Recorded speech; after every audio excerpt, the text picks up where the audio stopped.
na maging fruitful po yung inyong pag-stay dito sa 3 araw. So again, we welcome you dito sa ME Weekend Seminar, Marriage Encounter Trinitarian Weekend Seminar.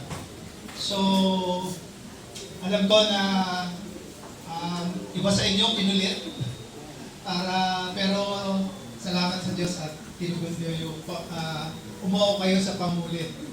So, gusto ko lang pakilala yung aming community. So, ang Marriage Encounter Trinitarian Series. So, saan ba nagsimula yung Marriage Encounter Trinitarian Series?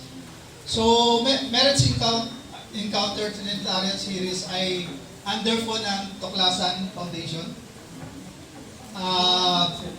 So, sensya na kayo kasi